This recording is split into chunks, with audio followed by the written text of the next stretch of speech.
Hello again. Time to pull up a seat in the rLounge. We've got another great story for you. Is fighting fire with fire always the answer? Today in the rLounge, maybe sometimes all people need is a hug and some hope that there are good people out there. Up first, OP gets a last word at his brother-in-law's wedding with photographic evidence. My brother-in-law tried to get me fired, so I ruined his wedding photos. This actually happened about 4 years ago. At the time, I was married to my now ex-wife. Her sister, Alice, was getting married to Roger. But let's backtrack a bit so I can set the scene. It's a bit long, but bear with me, friends. I'd had a storied past with Roger, and we did not care for each other in the least, to put it mildly. He is a compulsive liar, mooch, and cheat, and had pretty much alienated Alice from most of her friends and family. He and I had a falling out over all this where I called him out on all his BS. In revenge, he said a lot of really horrible lies about me to the family and had done his best to try and get me fired from my job, as well as some other things I can't discuss. Really evil crap. As a result, we had to pay a lawyer to send him a cease and desist letter, and we went no contact with either of them. I wouldn't even be in the same building with him for any reason, including birthdays, Christmas, etc. After a few years, I was still in no contact with either of them.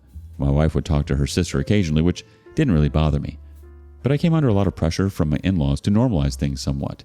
You know, for the good of the family. Now, I got along great with my in-laws, and it was really important to them, so I gave it a shot.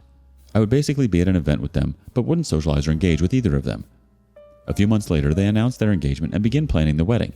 My wife was to be a maid of honor, and our kids, 6 and 4, would be flower girl and ring bearer. Now, I was absolutely not in the wedding party. This you must understand, and I was perfectly okay with that. As the planning continues, I get word that Roger would like to buy me a suit, as his way of making amends, and so I wouldn't have to pack a suit of my own. I had plenty of suits, so this was a really odd request, but he comes from some money and said it was his way of trying to make amends for all the BS in the past. Whatever, fine, I'll go along. I sent my measurements over along with my son's for the wedding planner. The wedding was in a different state, so I wouldn't be able to see the suit until we picked it up a day before the wedding. This concerned me along with his insistence that I wouldn't have to bring a suit, so I packed my own suit as well, a nice charcoal gray two-piece with white shirt and blue tie. We fly into the state, check into our hotel, and I head to the haberdasher to pick up the suits along with my son and father-in-law, also not in the wedding party but also getting a suit. Turns out Roger hadn't bought us suits but had actually rented us the same cream-colored tuxedos as his side of the wedding party, basically trying to dress us up like the groomsmen despite not being in the wedding. I immediately saw why he didn't want me to pack a suit and had a good laugh at it, but said nothing and let him think he got it over on me. My wife also found this quite hilarious, and there we formulated our plan. The day of the wedding, everyone got dolled up in their wedding kits, champagne dresses and cream tuxedos, and me in my charcoal gray suit. When Roger saw me, he was cordial but looked a bit irked. I found out through the grapevine he was absolutely livid I didn't wear the tux, which, frankly, made my day. Now for the absolute best part, and cue the petty revenge. The pictures. Because I was close family, I was included in a lot of pictures by default, but my wife, bless her heart, made a point of pulling me into almost every picture she was able to. When the pictures came back, it was amazing. In at least 60% of the pictures, I was in there somewhere and stood out like a sore thumb. 8 to 10 people all dressed the same in cream and white and me in my almost black suit. Alice was so beyond pissed, she had a near meltdown and insisted that everyone get together to retake the pictures the right way, which of course didn't happen as this was 3 months after the wedding. So yeah, enjoy your wedding album with its almost perfect color scheme and coordination. Edit. Since everyone wants to know why we split up, it wasn't related to this. She had some untreated mental illness and infidelity issues that made an ongoing union untenable. Let's see what the community reacted with. First up, so good. I was afraid you weren't going to bring a suit with you. Phew. The OP replied, it would be fair to say I am occasionally dumb, but I ain't stupid. Another commenter says, I can't put my finger on it, but something about this story seems a little off color. I can almost picture it. It's so funny reading your pre-wedding setup. It's just so obvious that he's trying to stage manage the scene, and that he's brewing up a plan that, in his own mind, nobody will ever be able to figure out.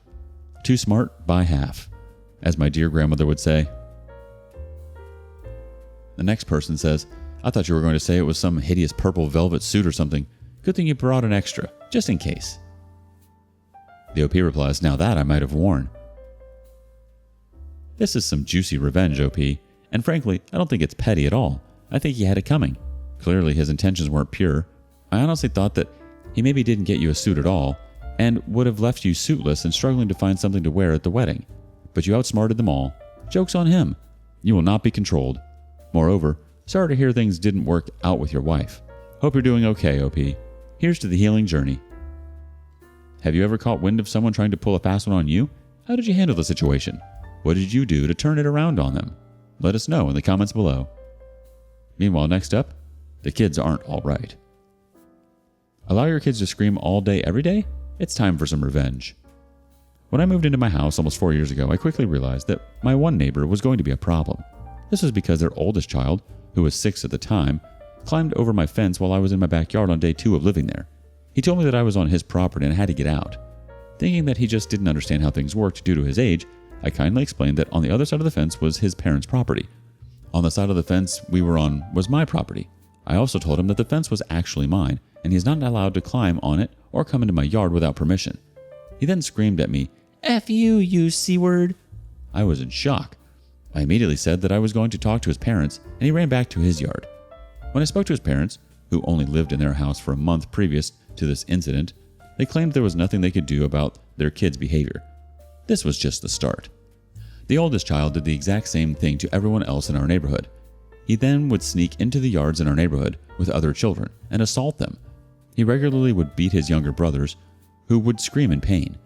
The screaming was not just from that. It was constant rage screaming between the 3 children living in the house, and their parents would do absolutely nothing about any of this.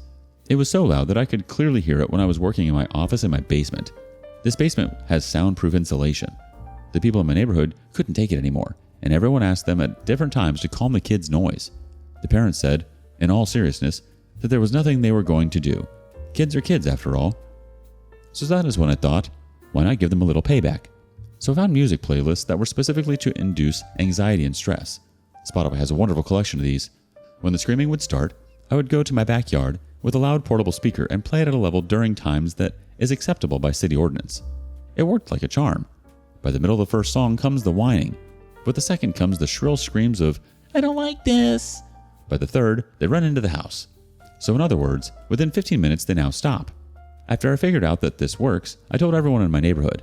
A few minutes ago, the kids started rage screaming at each other again. Without consultation, each house around theirs as well as across the street started playing hardcore rap and rage metal. 15 minutes later, the entire neighborhood is blissfully quiet. Works like a charm. Edit. Update. First, thank you all for the comments and rewards. I'm seriously shocked by that. Secondly, I feel I need to address a few things that I tried to speak on in the comments. The family in question is not a healthy family unit. It is very clear to everyone in our neighborhood that the children are neglected. I do not have enough fingers and toes to count all the people in the neighborhood, including myself, who reached out to all the possible authorities who could take action. I will not say where I live, but where I am located, the police are very well known to do anything but police. It is an open issue that the latest police chief claims he will solve. So far, no luck. Children's services are actively involved, and the only thing that happens is that they call the parents to book a date and time weekly to do an in-house visit. Before the worker shows up, they clean up the kids and take them out to the front yard to play when the worker arrives. The mom plays with them, and the dad leaves the house right before the worker arrives. Why, I have no idea, just theories. When the worker arrives, everything looks wonderful. Children's services have all the video, photos, and audio of clear evidence of neglect. Child endangerment, the parents saying that they will not do things to keep them safe, or that they will parent them. The list goes on. This year alone, the police has been there 4 times for domestic assault, and once when they left their 6-year-old run away after supper. They decided he would come back when he was ready, and they went to bed. He was found naked a mile away in a park at 3 a.m. Their school is aware of this and have reported them to Children's Services. The police has told me that both parents have a file from their own actions, both past and current, their behavior towards each other and towards the children, and the countless complaints from people in our neighborhood. Apparently, the file is extensive. With all this, no charges and the children were still being treated the same. So to respond to the majority of questions, we collectively have done everything we can to help this family. We are actively contacting authorities when we see or hear something. And as for the comments concerning I should have played classical music to soothe the children, I do appreciate your suggestion. The problem was today the kids were doing what they commonly do when they are outside. Usually the oldest tells the other 2 children to either have a screaming contest or they all just rage scream at each other. This has gone on for hours. Soothing doesn't work.